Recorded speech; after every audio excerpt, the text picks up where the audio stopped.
Apparently, you hit the button, we do the thing. Hello, everybody in Facebook Live land. We are the Podguyz Podcast. We're going to to you as we do every Monday night, 10:15 Eastern Standard Time. I'm Tony Kaz. Kevin Neri here. Of course, we have the ever-loving Picasso. The shot of sharpness. The ankle of anguish. There you go. Yeah. The brain of bereavement. Les Sparky. And Tony's classes on improv are just helping him along the way. Sparky says hi there on the big board. For the people that don't know what Sparky does here, he listens, he reacts, he draws, he illustrates what we are talking about either in the news, during the interview, during the thing. But Tony, more importantly, we have a fourth square. We do. We're delighted to be joined by the what are we going to call it? We're going to call him a superior pain acknowledgement specialist. Okay. Alex Crowther. Thank you for joining us, sir. Alex, I like your room set up there, man. It's a very cool looking room. What are you doing there, mostly? You got a TV there. You got a little, chair in the background. I don't have a lot going. Actually, I'm going to have shelves up here soon. They're in the garage, ready to be hung. Nice. It'll be a whole book thing. You know how you have lots of books, on Zoom calls? I'm going to do a book thing soon. That was the chair that I nearly killed myself in. Oh, shoot. So I keep that chair. It kind of reminds me of the bad old days. So that's my like you almost killed yourself like by accident or on purpose, and then you didn't do it right. Kind of like no, I didn't do it and fail. I just never quite got there, but I got close. That's what runs in my family is both procrastination and suicide. So they get to it, but tomorrow. Eventually. Yeah. I like to think that I've I don't know, maybe left that behind, but we can get there. We'll talk about that a little bit. Yeah, absolutely. Well, we're gonna succumb to the present before we jump into the past. Yes. So we're gonna go now, then we'll jump back to why. Perfect. To set up for the future. All right. So tell us a little bit about yourself, what you currently do, and why you're on this show, of course, to talk about pain management.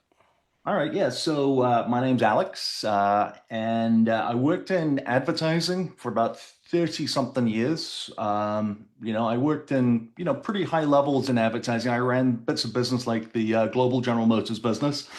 And so by all good account, I was doing pretty well.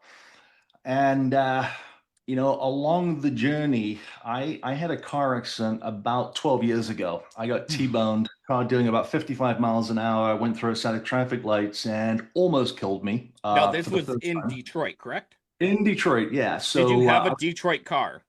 I had a Jeep. I had a Wrangler. It saved my life. It saved my life. Saved a life. Yeah, there you go. It literally did save my life because you know how it was a little bit jacked up. I think it had a 6-inch lift on it. So fortunately, it was that lift that saved my life because the car that hit me, their hood went slightly under my door well.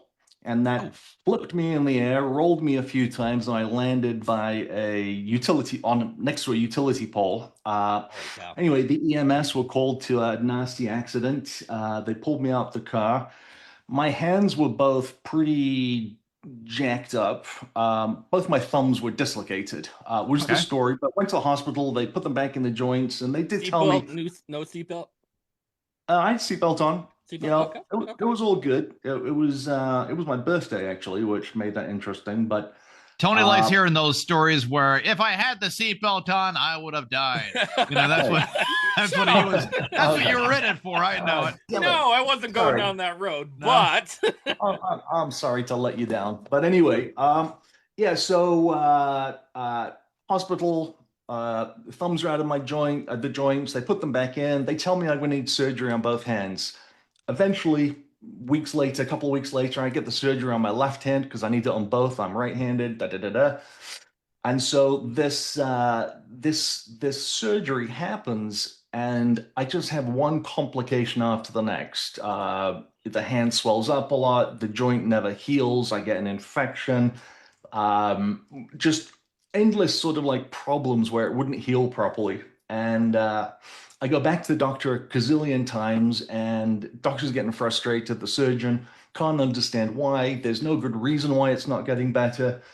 He sort of pushes me off to somebody else, a different hand surgeon. She can't figure out what's going on because everything looks normal, everything looks good, and I just get kind of passed around the system. Um, I continually chase basic, methods for the pain to stop over the course of now what will be many years. It ends up being 10 years of me going to different places trying to figure out what the fuck is going on. It's one hand, then it's the next hand, then it's my shoulder, then it's my other shoulder, and various parts of my body. And the best way to describe the pain in my hands is if you were to slam a door on your hand, and that residual feeling that you get, like 10 seconds later, when like the stunning shock is gone, and you're like, what the hell just happened? And you're trying to like shake that off. That is the pain that I will live with in both my hands and my shoulders. And to the point where like the skin on my arm, like to be touched is painful on my arms, as an example. Like taking a shower is painful. Anyway, it took me a long time, but I was eventually diagnosed. I managed to get in to see a fairly well-known pain doctor, and after many moons of trying, and very quickly, I mean, he knew exactly what it was and what it is, and I'd hypothesized that this is what it was, but couldn't get a straight answer out of anybody. And so I was diagnosed with this illness that 200,000 odd people in the US have, called complex regional pain syndrome. And, it's typically brought on by an underlying accident of some sort, and it's pretty straightforward. What it is stress. yeah, well, what it is you have an injury, and your brain, I mean, to super simplify it, your brain doesn't recognize that the injury and the trauma has healed. It is living in the loop that pain is there. And there's multiple systems of the body that are part of this issue. But there's no real magic way of kind of dealing with this thing. And so, I was basically told, yeah, the good news is we know what it is. The bad news is you're probably going to get worse, and there's nothing we can do about it. Okay, yeah, great. So yeah, I now know what it is, and that's when I go to the story of sitting in the chair, basically, of like, I worked my tits off for 35 years, and like I killed myself, and nothing that defines me I'm able to do anymore. I'm just sitting in a chair, with a blanket wrapped around me, literally with tears of pain all day long, just literally waiting to die and feeling like I'm a burden to the people around me. And so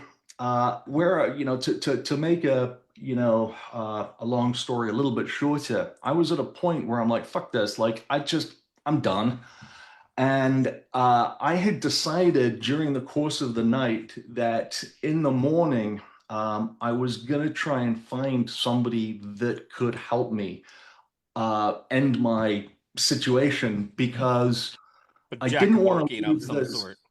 Yeah, I didn't want to leave this traumatic sort of like burden behind me. And I wanted to try and do things like I didn't want to have this horrible situation basically. And so in the morning, I sat at my desk, and I figured if I could meet somebody that knew the illness that I had, which is technically defined as being the most painful disease known to medicine, like worse than cancer pain, worse than having a appendage of your body amputated without anesthetic, is how this is defined. And so I'm like, if I can find somebody that one understands chronic pain and is a counselor of some sort, maybe I can have a decent rapport with them, and they'll help me like figure some shit out. Like, here, we can get you to Oregon, and then we can do this, that, and the other, whatever.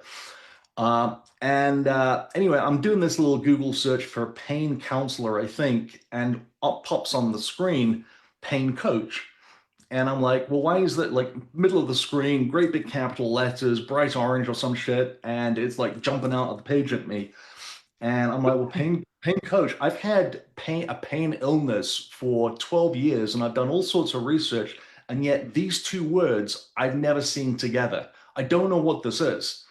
And so I click the button. It's like 6:40 in the morning. I remember this really clearly. 6:40 in the morning, I click on this pain coach thing, and I figure I'm just going to leave a voicemail message. Well, this lady, Jenny, answers the phone, and she happens to be the boss of this pain coaching business. And I explain, I'm crying down the phone, I'm miserable, and she explains what pain coaching is, and she sets me up right away with this pain coach called Jareen, who I met very quickly soon after. And then I met with her, and the very first meeting that I had with Jareen, she said, "Well, can you tell me what's going on?" And it was only when I was done with my meeting that I sort of realized that for 59 minutes of really a 1 hour meeting, she just let me talk. And it was the first time in 10 years But that somebody someone actually took listened. the time to fucking listen. Yeah. And I'm like, holy shit, like somebody's actually like and she was nodding and she was like writing shit down and she was like giving me these affirming looks. You're like, holy shit, this is great. Yeah, yeah. So somebody cares enough to listen. And so that was appointment one. And I think I met her 3 times that first week. Then the second time I met with her, she said, "Do you know what pain is?" And I'm like, "Of course I fucking know what pain is. I live it. I'm like I'm sitting here and you know, Alex, like, I gotta kind of get a break going on in here. But the when the doctors told you chronic complex regional pain syndrome, did you think they were fucking making that up? You know, like, because it doesn't sound like a real thing. It sounds like it could be made up, like throwing darts at a goddamn board, because no shit, you have complex regional pain, and then they just throw the word syndrome in there. What were your first reactions when you're... Yeah, so I'd seen that name before, and I'd seen what it was, but I didn't think like you. I didn't really think that was a real thing. I thought I always thought it would be, something else would be thrown at me, like you've got MS or you've got like bone MS, cancer, lupus, maybe lupus. Well, it just feels like when they've run out of so much, or when they've been doing so many tests where they're like, you know what, it'd probably be a lot easier if we just made up some bullshit to tell this guy to send him on his way, sort of thing. Yeah, and honestly, that's what the last, 10 years prior to that had felt like. It was a lot of that sort of stuff. It's like, here's a new medicine, try this, and maybe it'll work. And I'll go home and look it up, and I was like, it's for gout or some shit. Like, I was constantly what the fuck are they giving you gout medication for? Oh, how many times have you heard inflammation, right? Did you hear inflammation? If you've never seen the movie, Kevin, this is Doctor Strange. Yeah. The whole movie is just based upon Doctor Strange. Yeah. It's about pain management, Western medicine. What can I do to heal something that has happened in a traumatic car accident? Okay. My hands are crushed. Alex, I would have rathered you in the movie Doctor Strange. Yes. Because you know what you have, rather than a Benedict Cumberbatch, you have what is allowable of human range. Here, in every universe that Doctor Strange is in, he's a douche. Every universe. He visits them all. And he's just got slight variations of being a jerk. He's basically the Dr. House of Marvel. And I can't believe it got us. Actually, I could believe it got a sequel, because it took no writing to do it. Zero creativity. They put the ChatGPT on autopilot. Yeah, well, I was, pain softened me. I wasn't quite the nice guy I am now. I mean, I was a dick. This is definitely it's okay to be a dick a little bit. If you're good, you come from a cutthroat advertising background, and you would need that ability to be a dick to be successful in that environment as a media professional for 22 years.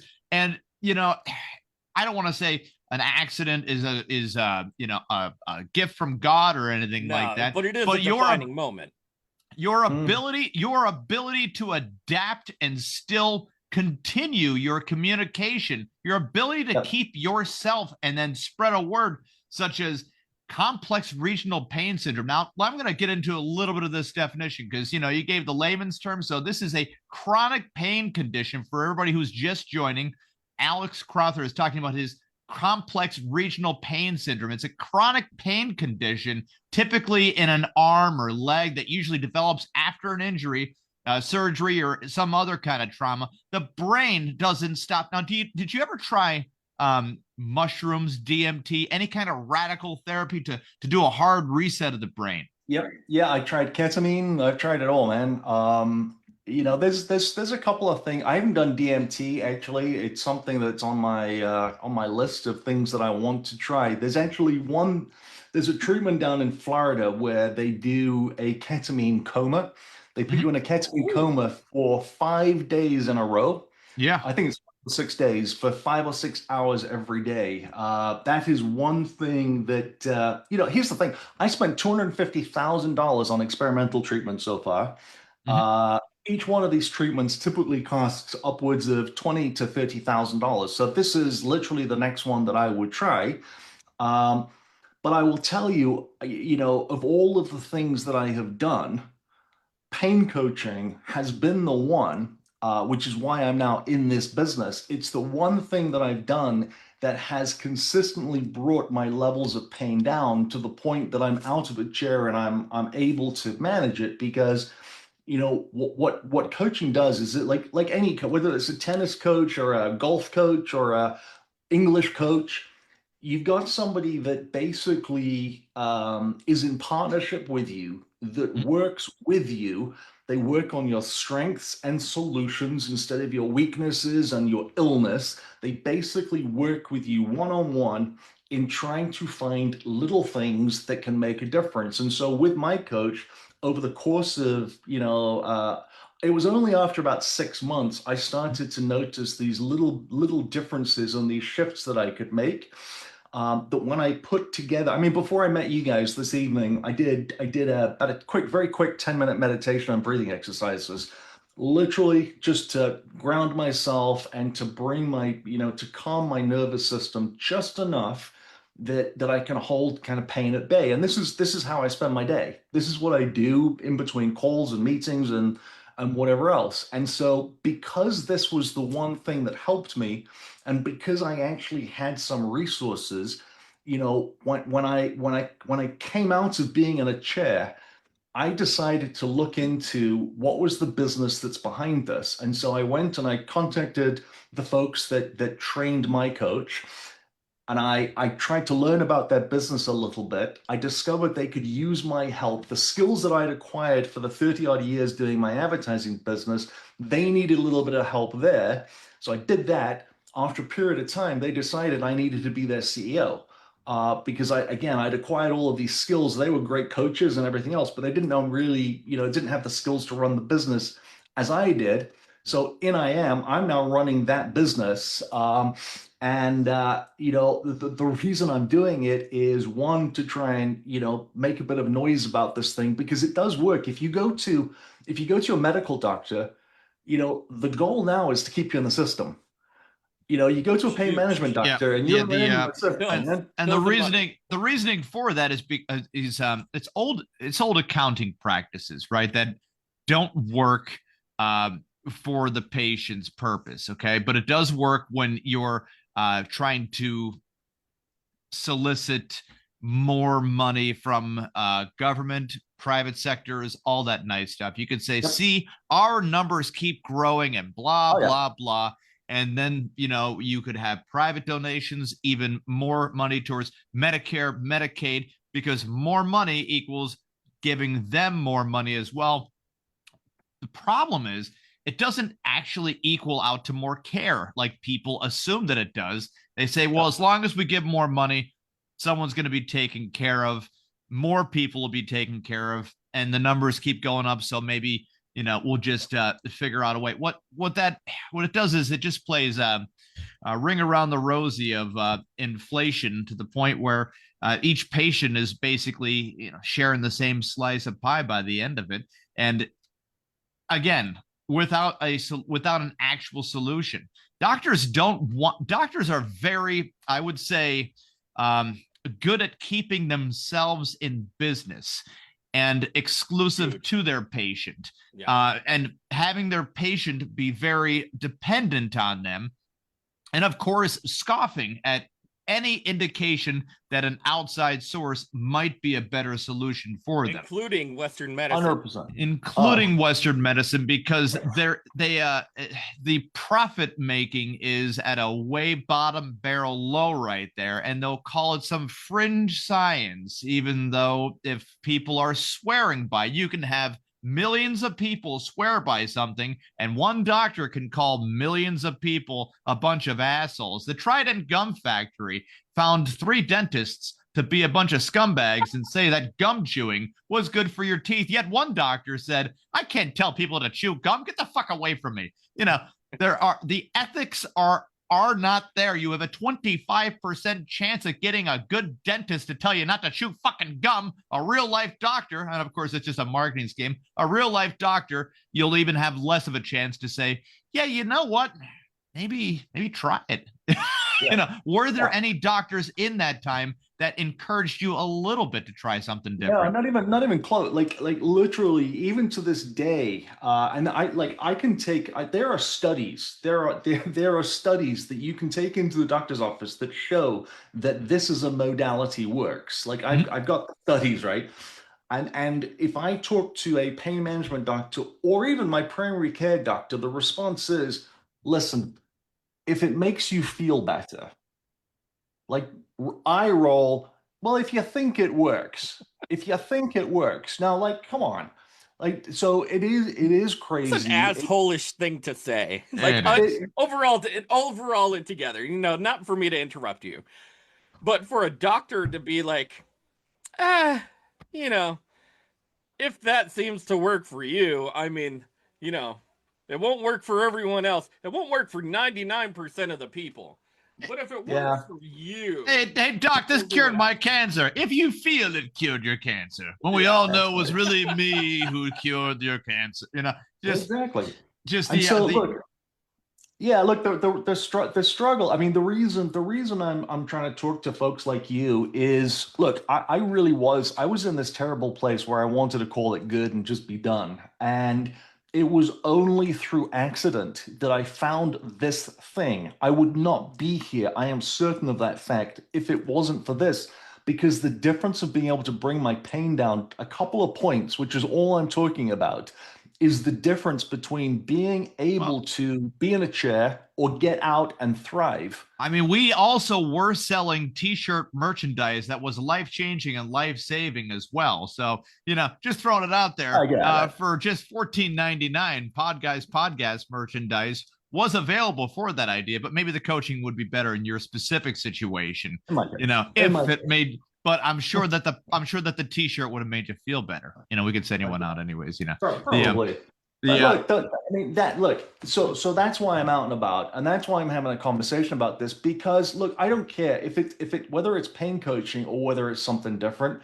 The fact of the matter is, I had to push through the medical system, and I had to decide not to give up. Well, this is actually, you are in the month of CRPS Awareness Month right I know now. I am. So we are hitting it hard and ringing that bell. Sparky's got something. Sparky's got something there in the big board. Sparky, flip that board around. Let's see what's going on in the mind of Sparkalicious right there. A little bit of a glare. And put that it glare down is a little horrible. bit. Yeah. So can you tell me on the scale where your pain is at? 1 is bad, 10 is good. Which one is cheaper? Okay. Yeah. That's a true fact, by the way. True fact. What is that? How they do the pain management? They say numbers 1 through 10. Is that 1 close? through 10 is pretty indicative. Yeah. I mean that is a real thing. I would say that on a typical day, I'm at about a 7 or an 8. The last weekend, I was a solid 10. And then, what I have to do, like I will spend my day meditating and all number of other things. to bring that down, and I can bring it down. There are ways that I have learned to bring my pain levels down because of things that I have been taught. And those things are not because I'm some crazy guru. It's because I was taught them and I've learned them, and anybody can learn them. And so, again, this is a message of hope. Anybody that is living with complex pain, there is a way through it. So, like, I've got a book that's free. Okay. It's on my website, Pain Coach Academy. The book will explain how you can, it explains what pain is in the brain. It gives you some tips and tricks of how you can reduce your pain. But if you come to my website, the business's website, there's no By the benefit. way, paincoachacademy.com. Yeah, paincoachacademy.com. Now, if you come there and you're looking, you got pain, it won't, like, this does not benefit me. We will hook you up with a pain coach. We train pain coaches. That's how we make money. But I am out here making a fuss because nobody should have to suffer when it is unnecessary to suffer. Okay. There are ways to bring levels of pain down, and that's what I want. I don't want anybody that doesn't. Alex, you're certainly on a life-saving mission, especially after you experienced your own I wouldn't even call it a saddened depression that much, but like your only solution from that point was just to say the end of the whole idea. So I mean, so there are people that are going through this right now that are in that same frame of mind as yourself with less resources, and you're an educated guy. So there are people out there that have less of what you already had to start going on from this idea. I'm on the website right now, and there are live, it says there are live people on here to help. At the Pain Coach Academy, we believe that becoming a skilled and compassionate coach should never be out of reach. Our programs are intentionally priced to make world-class training accessible, offering the quality and depth of a university education at a fraction of the cost. And that is what people worry about the most. When it comes to the medical community, they worry about, can I afford it? Instead of what they should worry about is, will it work? And you are living proof that this does work all around. Our approach is rooted in one simple belief: education should open doors, not close them. Every aspect of our training is designed to make this work possible for real people with real lives. Whether you are transitioning careers, adding a specialty, or answering a deeper calling to help others heal, this is the thing, though. This is the domino effect that is very powerful with this program. Since you were once the person being coached and you decided it was so helpful for yourself, you coached other people. Now you have the ability to spread that domino effect to other people where they say, you know what, I could also help somebody else once they're educated enough, if they are willing to want to do so, which who wouldn't if you're passing around something that has relief where there was said to not be any relief. Now I do have a question. Now, the methodology of reframing pain to management instead of directing towards the cause, is that more of a doctoral standpoint as far as like, oh, well, you should probably address the problem instead of, rerouting yourself around the problem? Look. I mean, it's really simple thing. Like Tony. So one of the things that I like when you've got a chronic illness, it's very easy to do things like catastrophize. So when you're sitting there not feeling good, it's really easy to get into the mindset of, I'm going to die. This is going to kill me. Oh my God. When's this going to stop? Oh my God. This is only going to get worse. Oh my God. I've got a runny nose. Now I've got something wrong with my nose. Like, it's very easy to get in these kind of crazy cycles. And so again, none of these things that get taught are kind of like rocket science, but like individually, when you break them all down, so it's like things like negative self-talk. I was really hard on myself when I was feeling unwell because I would worry about people having to take care of me. I would worry about what a burden I was. I was always upset about like somebody having to bring me something, and I was so mean to myself. It's horrifying. It's one of those things that you have taken such great pride in your life where you've gotten to a peak that has been taken away but the pride is still there where you say to yourself, you don't want to be a burden on anybody. No. You look, there's probably a certain time in life where, you look at some people and you're like, how could they live with themselves by having to use all these different people? And I'm sure the chronic pain thing gets minimalized too, because you can make a joke could be made about it very easy, where it's like, chronic pain, try being over 50. You see what I mean? The man flu. 52 million people, Tony, is a lot. Yeah. Okay. That is how many people. That is about the population of California there.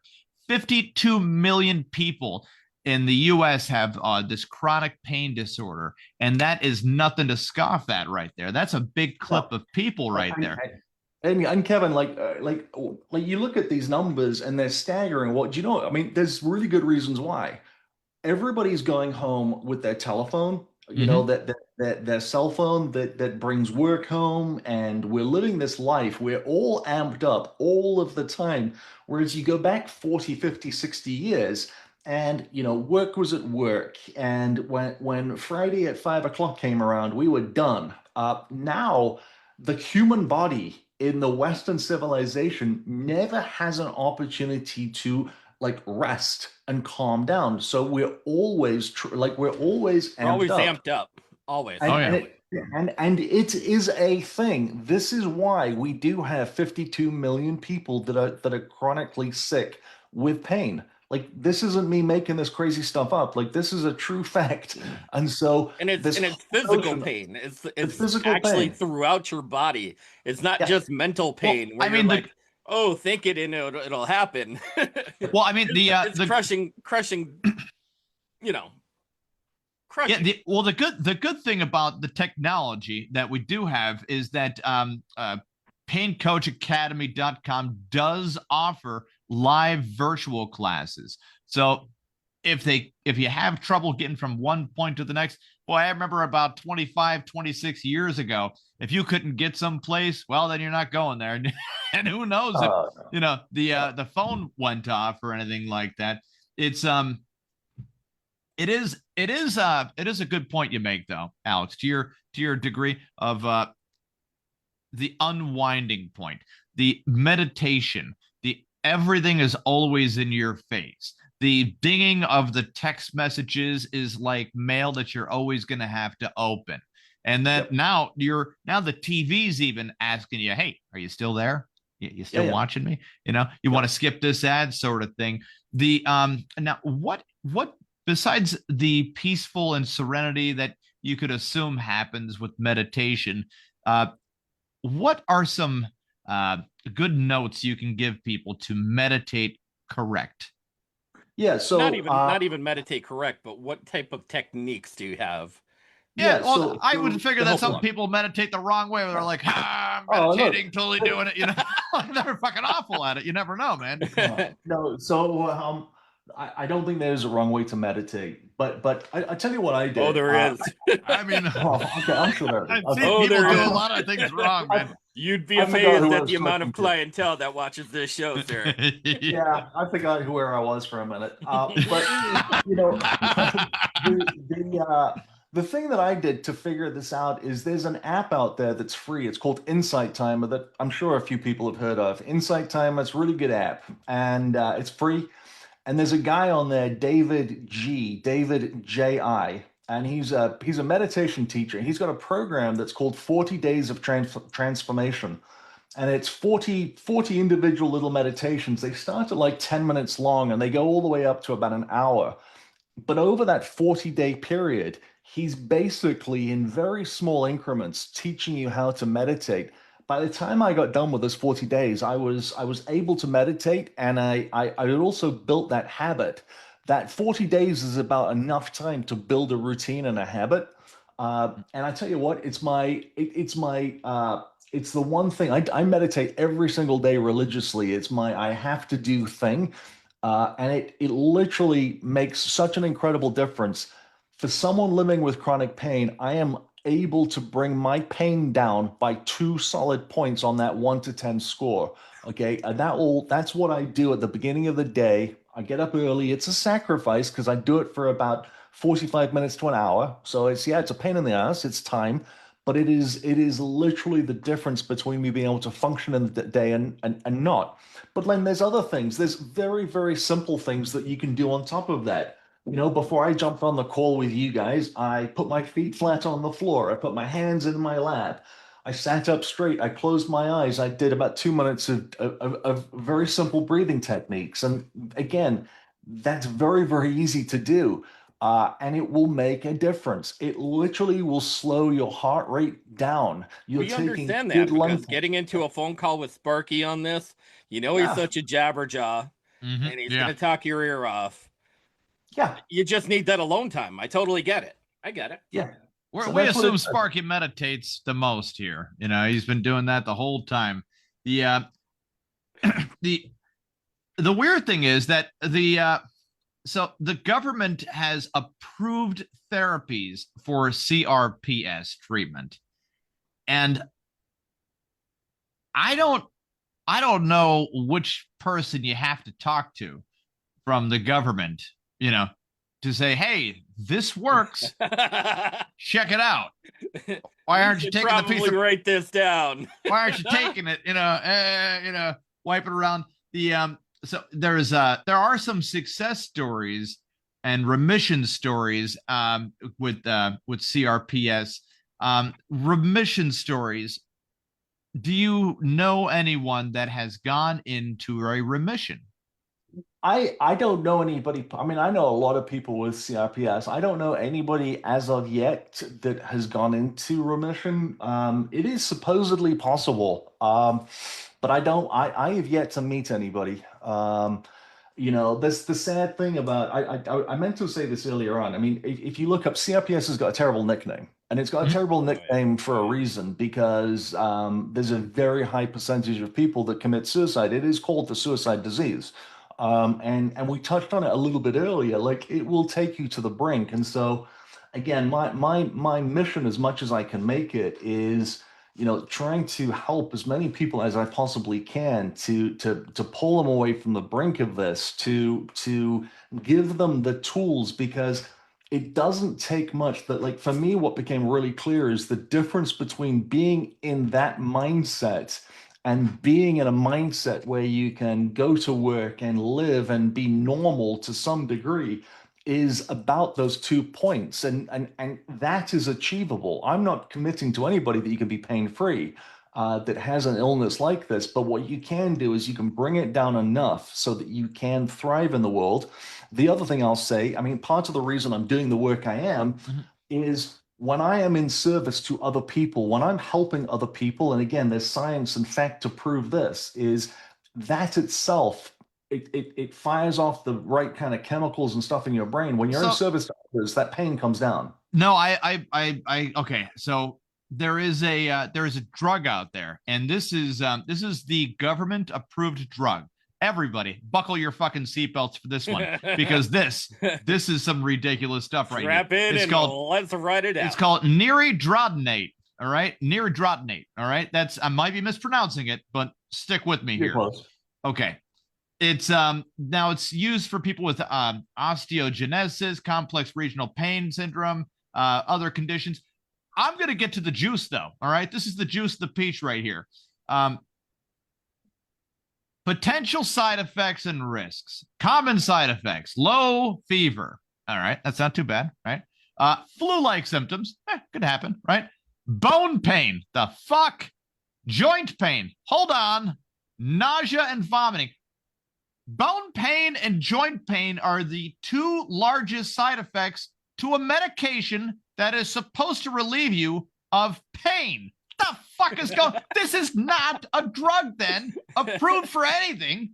The risks, potential risks include kidney injury, low kidney calcium count, low blood platelet, and osteocrosis of the jaw. What the fuck? What is this pill or whatever it is? It's given through an IV. I'm sorry, it's given through an IV. And it could be administered through injection. So the only government-approved idea is to inject you with something that's also side effect is fucking causing the pain that it said it was going to take away, and your kidneys and your jaw doesn't work. Boom. Yeah. Well, here's the other challenge with that. So I've been on the waiting list to see a doctor that actually has that as one of his treatments. I've been on the list for about 18 months. Trying to find a doctor that will give that treatment is like you'd have more luck winning the lottery, seriously. So yeah, I've been on a list for a long time to see. There's one guy that we could find in Indiana, I think, that does that treatment. I found some guy. I found some guy in Argentina with an eye patch right now. Yeah. He doesn't look too, just throwing it out there. Mustache, eye patch. He's got the pirate look going on without the hat, sort of thing. It's a distinguishing scar. Sparky's got something on the big board, though. Oh, yeah. Let's see what you got, Sparkles. Here you go. You'll feel better with my medicine regiment. Oh, thanks, Dr. House. Oh, just Vicodin the whole time. Oh, yeah. Oh, my God. Vicodin everywhere. Yeah. Yeah, I've done the Vicodin. I've done Vicodin. I've done methadone. I've done it all. Ketamine was the most fun. Ketamine, my nurse that was basically helping me turned into SpongeBob. Oh, nice. Like literal cartoon SpongeBob nurse. But what about shock therapy? Would that bring a reset or no? No, I don't think so. What you need, I mean, it's interesting what this one treatment that they do down in Florida, which they equate to like when you do a hard reboot of your computer or your phone, where you basically power it completely off. That is this ketamine coma that they do down in Florida, where they basically dose you. They give you more ketamine than they give a horse when they're knocking it out. So they basically knock you out. I think you're intubated and Aaron Rodgers, look out! Here it comes, buddy. Yeah, you're in a ketamine coma. I think for 6-7 hours, and they do it 5 days in a row. And that is supposed to. I mean, what's incredible about it is so when you're out of it, when you're completely kind of comatose, your brain does it rewires, which is just incredible to think about. They believe that what happens is those circuits in the brain that have hardwired for pain fall away, and new circuits are built instead that basically create this feeling of safety and basically rebuilt. Now, since it's all nerve, since it's kind of like all nerve, have you tried nerve flossing at all, or no? Have you heard of nerve flossing? No, see, it's not in the nerves. It's not okay. No, it's in those pathways of your brain. You're just like if you're learning to, I don't know, play the piano. Yeah. Pathways in your brain get built so that you become good at that subject. What happens with chronic pain to a large degree is those pathways get hardwired. They become you effectively become pro at pain. And so what you've got to do is somehow dismantle that wiring in your brain. And one of the ways, I mean, if you came in here and you like you saw me in my day, you'd think I'm a lunatic, because I will literally do things like I will imagine my brain sitting next to me and I will give it comfort. I will tell myself that I'm safe. I will tell myself that there is no damage. I mean, these are tips and techniques. Well, that is a great technique, by the way. It is not a crazy idea. I mean, unless your brain talks back to you. Well, I mean, it should talk back to you a little bit, right? Now, it puts you in the position, and I'm probably phrasing this a little bit wrong. It puts you in the a control seat in an uncontrollable atmosphere, where you are now the repairman, the therapist for the section of your body that is wrong. What it does is it makes you remote view if you're internalizing yourself and try. And it gives you. I've done similar stuff like that before. I've been in car accidents too, man. Somebody ran me off the road before, and I was doing a comedy show, kicked some ass, did my thing, and the car flipped. Thank God it was raining out so hard that there was so much mud on the ground that it softened the blow. Right, I kicked my way out of the goddamn car. ran up towards the highway and flagged down a car. It was an Audi, and I'm like, oh my God, I'm gonna get this poor guy's Audi all wet and muddy and shit. So I got in the car, he stopped, and I said, thanks for stopping. I didn't mean to get your car all sorts of muddy in that. And he looks at me, he's like, man, this ain't my shit. And I'm looking, and there's wires on the ground. He was stealing the car, and I'm like, oh fuck, so we're both doing something kind of fucked up this time of night, right?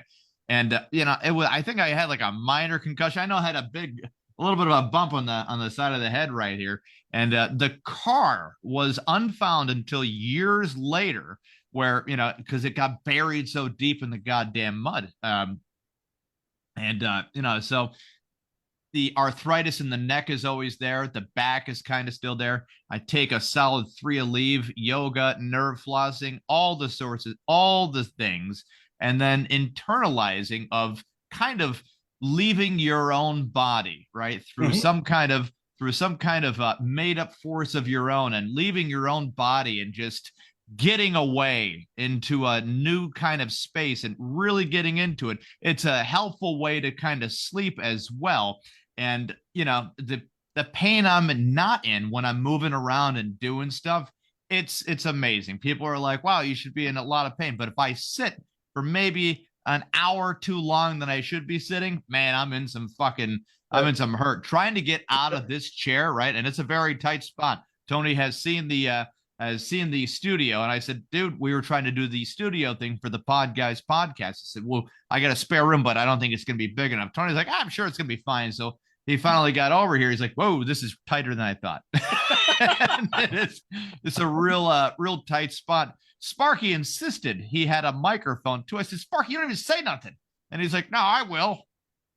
And then I didn't hear anything else from him all goddamn day. I swear to God, very quiet and quiet kind of person. So when you do talk about talking to your own brain, giving it a little massage, and the self-comforting of not just yourself, but your other selves inside of you, to help relieve yourself. And it sounds crazy when I'm saying that, because people often a little bit, Kevin. Yes. Yeah. People often would interpret it as like a multiple personality disorder. And it's not that at all, because what you're not just one person. You are several people all at once throughout the time of your life to right now.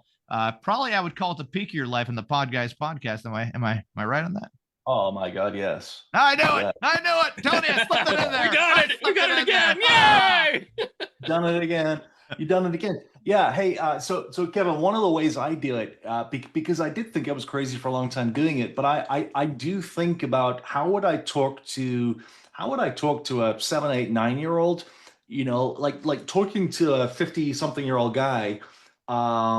It seems really strange, me giving comfort to that person. But when I think about what I would do if I were talking to an 8-year-old kid, the types of comfort and care I would give about, it's safe, it's warm, you're not going to get hurt, you're safe. Like, so that is what I now do. And again, it does make a remarkable difference. And it's in combination with the meditation and the various other things. I am able to incrementally nudge that pain level down to the point that I can come and talk to guys like you and, whatever. Now, I need to insist that the Harvard Health Publishing Company has come out with 6 indispensable techniques for pain management. Okay. Now, if these are something that you do, something that you implement in your life, that's great. We're going to get into it in a minute. Number 1, deep breathing. Do it. Big central to all techniques. Of course, making sure that your core is clean and clear. Central breathing, deep breathing. Perfect. Number 2, eliciting the relaxation response. So an antidote to the stress response, which pumps up heart rate and puts the body systems on high alert, the relaxation response turns down your body's reactions. This is what I try to do all day long. After closing your eyes, of course, you're relaxing all your muscles. You're concentrating on, once again, number 1, deep breathing. When thoughts break through, you say refresh, relax, return to your breathing repetition. You continue for about 10 to 20 minutes. Afterwards, sitting quietly for a minute or two while your thoughts return, then opening your eyes and sitting quietly for another minute. So that's the relaxation response for deep breathing. Yep. Pretty solid so far, right? Pretty solid. Yep. Not bad. All right. Number 3, meditation with guided imagery. Now, this is something that you were just talking about as far as having, not necessarily a guided imagery to kind of relate to, but to discuss with about deep breathing, paying attention to each breath, listening to calming music, or imagine being in a restful environment. Yep.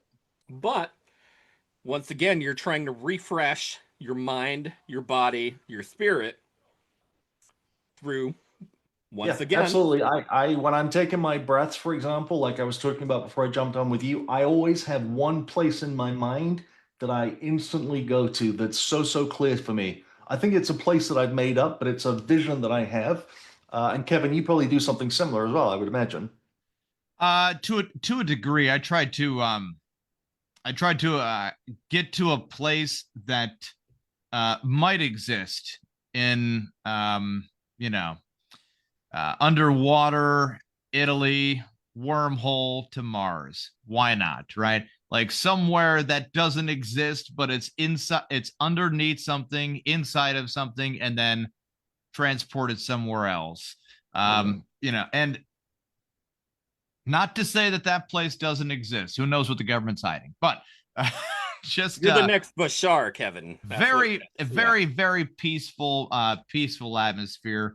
And the thing that's really always taken back is this is the month to do it, man. This is the month to spread the word completely. And for those people that don't know what Alex looks like, who are just our listening audience, he kind of looks like a better version of one of the bald ones right now. He's like a the much bald better one, Liam Neeson. Like which one does that Chicago? Liam Neeson? No, I mean maybe. Yeah. No. Yeah, much better. People keep taking stuff from Liam Neeson. Yeah. Yeah.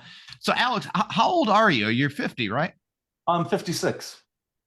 You're looking great for 56, man. Now that's the thing though. People see you and they don't assume that there's anything wrong because you got a good head of hair, limited, no wrinkles, nothing like that going on. So when you say something like that, brow line, no brow. Impeccable. So when you say that you're in chronic pain all the time, and what you do for it, do they kind of brush it off, like because you don't, because hard. You're not going up to them like this, you're not going up to them like you're not walking, It's hard. I mean, invisible illness is a bit of a problem. It is hard because you're missing a limb or you walk funny or you're in a wheelchair. Not that I don't want to kind of disparage anybody in a wheelchair, but having an invisible illness is difficult because you sort of have to overcompensate for it. And the result of it is I don't do very much. Going out, loud noises are a trigger for me. There's lots of things that will elevate that sort of stress response, and it's just not worth it to me. So I have to really plan if I'm going out. I have to really plan it. Now I have a follow-up question with that. Yeah, go. Because now that you're telling not necessarily telling everybody, this is what you need to do to kind of suppress everything that's been going on in your life. What about people that do want to take the extra step, as far as not necessarily going back to whatever their life was, but now it's a new life. You have chronic pain. People have to come to a realization that they can't do what they did once before, but have to do something different. Yeah, so look, one thing that's really interesting, and I do actually think of my pain as being a gift to some degree because I have fundamentally changed as a human being, and I'm a better person for it. I'll be dead honest. One of the reasons we take so much care and attention to the education of pain coaching is because it is an incredible career for someone that has a lived experience of chronic pain. So anybody that's have that lived experience, we are encouraging them to try and become a pain coach because one, they're going to be really fucking good at it. And two, it is an accessible career that they can do from home in an environment that is comfortable for them. And number three, when I'm helping people, when they're helping someone else, and when you're practicing these techniques all day long, it helps you. And so that is why, we make a lot of effort, and we're not about gouging people. I just we give the best possible deals that we can. And I'm not trying to sell the business, but this is about getting as many people out of trouble as possible, and making this as accessible as possible. This is not about me driving a Lamborghini or anybody else. I'm trying to figure out how I'm going to get a next car, to be perfectly honest. Like we put everything back into the business that we possibly can. Well, and so, yeah, this is what you have to do. You have to make some accommodations in life, but that's okay. I'm still breathing. Alex, sometimes a situation like yours, sometimes a situation chooses you strictly for your abilities to not just get the word out, but to structure a business correct to the point where it saves millions of lives. And, it's, I know, you're in a lot lot pain. No, it's true. And I'm all good with this. Kev, like, I am okay with this. And that is how, the moment, my epiphany it was the day that I sort of like put two and two together, that when I come to my computer and I start to feel a bit better, I'm like, fuck me, like, hang on, the penny's finally dropped. That when I do this, this is me in alignment with this illness. Mm-hmm. And, if I can now give this illness a purpose, then it's all worth something. And so that is now what I am devoting my life effort to, is how can we help as many people as possible through doing this? And that's what it's all about for me. I hope to do this until the day I drop dead, because I know that I spent 10 years suffering when I didn't really need to. And, let's get I'm just trying to make as much noise as I can, get as many people through this program as possible. Well, Sparky's going to make his version of noise right here with the big board. He's going to turn it brown to turn that frown upside down. Sparky, flip it around.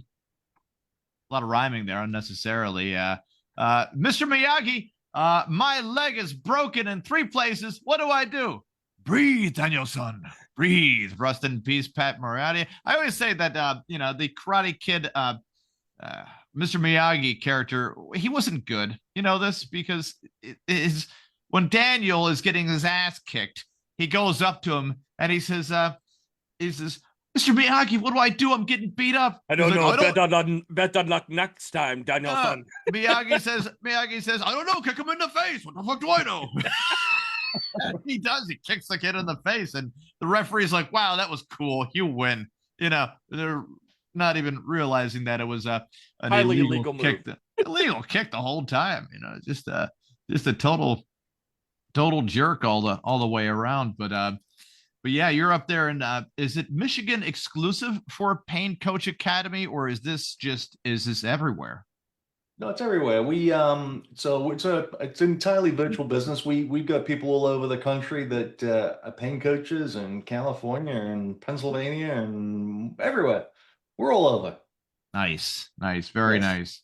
Yes. The one story I kind of wanted to touch on a little bit, Tony, right? With our, we get into these wacky, crazy stories. Alex, I know you're a fan of the show, and we appreciate you always watching and, of course, sharing, liking, subscribing, and all, doing all the things to really get the word out about the Podguyz podcast, along with the Pain Academy. My phone really isn't working at the moment because it's such a, I don't know, I added some minutes onto the goddamn thing or whatever the hell, and now it's just acting like an asshole, which is great. Thank you, Dude, that Apple. was the number one thing. What's that? You added minutes to it. Yeah, no, probably. This is what you do. You treat the phone pretty good, and this is Tony's story right here. This is a little too funny. Fort Worth man who served a 7-year prison sentence for bank robbery caught trying to rob the same bank. Jesus Christ. It goes to show you. Now this guy, look at this. This is the, look at this guy. Oh my gosh. Yeah. Look at, he's a fuller haired version of Mr. Leahy, trailer park version right there. But try again. The comments are outstanding. He's thinking third time's the charm, says Joe Savage to Shelta. Derek Johnson says, bro just needs a nap. He was tripping. Ethan Clark says, this is literally an episode of Bob's Burgers. Mickey tries to rob the bank when he gets out because I've got a double jeopardy. Then they try to forget me again. It is an episode of Bob's Burgers. Nobody knows what came first right there. No way he's 40 anything. I'm 44. What the fuck? This guy looks like he is the meth, says Justin Prince. Thank you so much, Justin Prince. Maybe, I don't know, Tony. What's going on with him? Needless to say, Sparky has him on the big board as far as he has.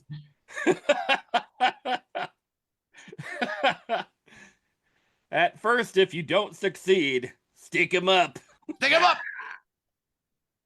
Stick him up. Now, Alex, now you were you got me thinking there, though. You got me thinking of boxers when they get hit so much over time, right? Constantly being hit.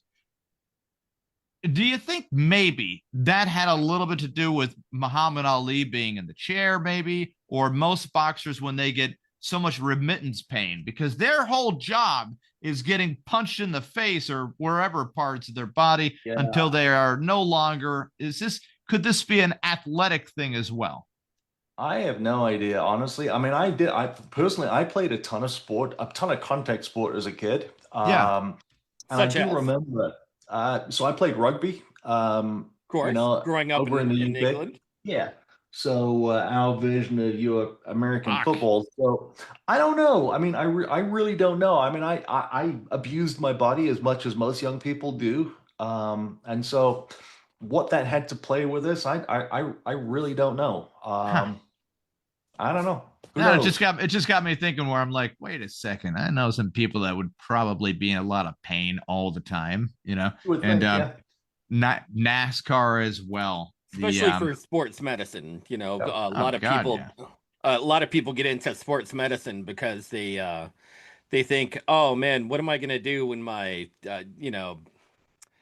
all my ligaments tear, or if I pop a knee or I pop a hip, or if I pop out a shoulder or, something happens in general. There's a lot of popping going on. Yeah. A lot of popping, no stopping.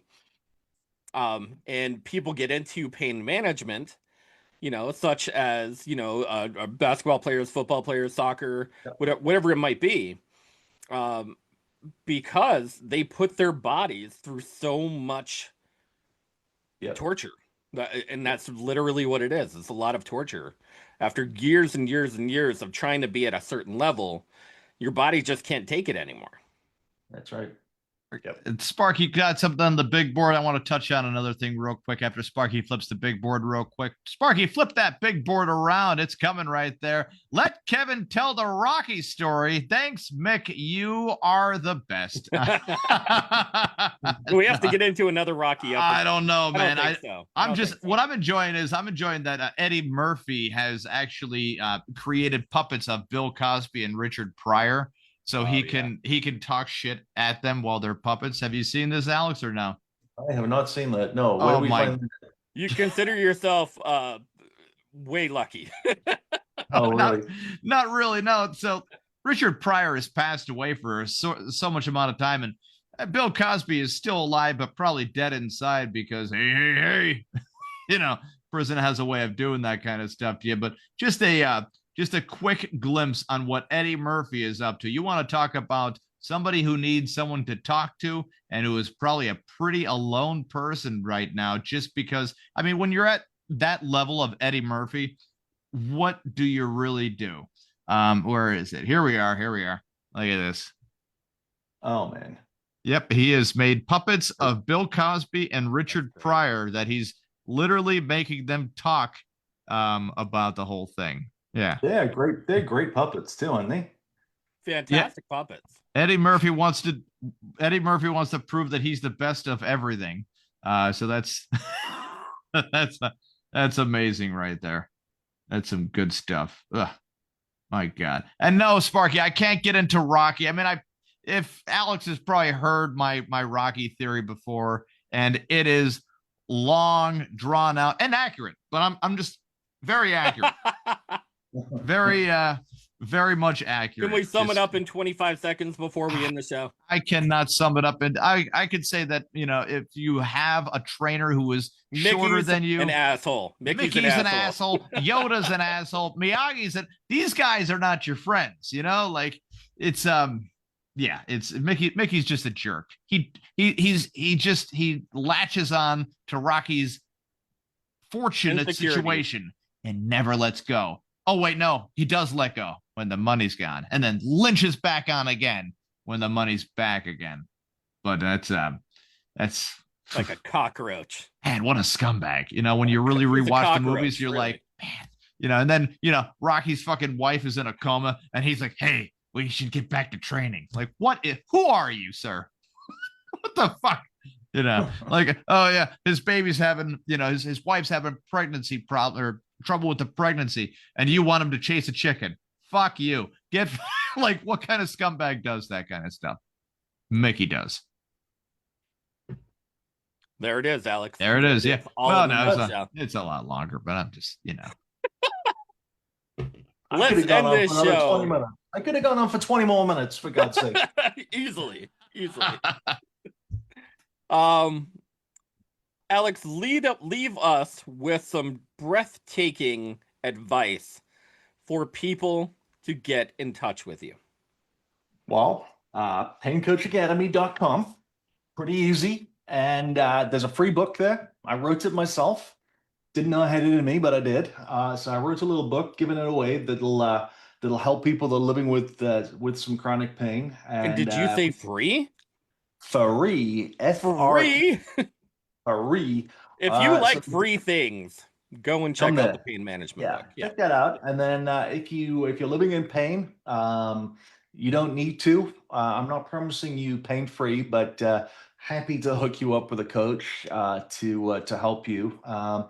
If you're looking for a career with real meaning and purpose, you come and get trained. We'll teach you how to become a pain coach. It really is a very rewarding career. And then, look, the really big thing I want to say is, if you're diagnosed with a chronic illness of some sort, yes, you've got to listen to the medical professionals, but do not give up. There is almost certainly hope somewhere. You've got to be your own advocate. One way through this is there's a coach somewhere looking for you to help you, whether it's a life coach or a health coach of some sort.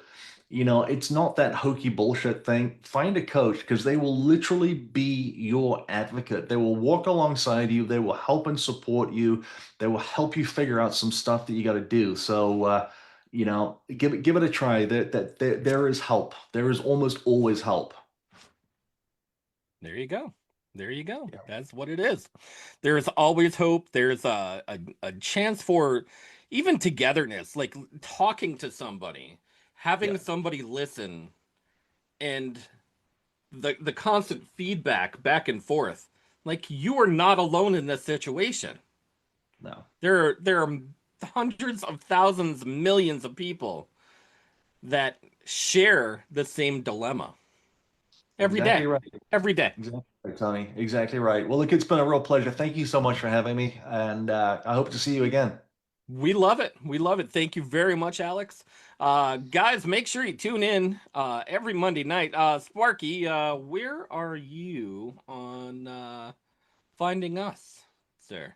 You can find us on every single major streaming platform, including iHeart, Spotify, Spreaker, Deezer, Castbox, Pocket Cast, GeoReel, Facebook Live Video, YouTube, soon to be on the Roku channel. On the Roku.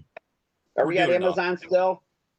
Amazon, yeah. We're working on bigger and better things, Sparky, always. Yeah, always working on bigger. Yeah. Check on us wherever you stream your lovely podcasts at. We are the Podguyz Podcast, Podguyz Podcast. Check us out everywhere. I'm Tony Kaz. Kevin Neary. Of course, do you ever love him, Picasso? Ole Sparke. Yeah. Check out Alex Crowther. Amazing having you on, sir. Thank you. Thank you. Thank you. Inspiring story. Pain management. Love it. Guys, we will catch you next week. Next Monday, we have an amazing guest set up for a couple weeks. Can't wait. Very excited. Guys, we'll catch you same bat time, same bat channel. We'll catch you soon. Have a great night. Bye.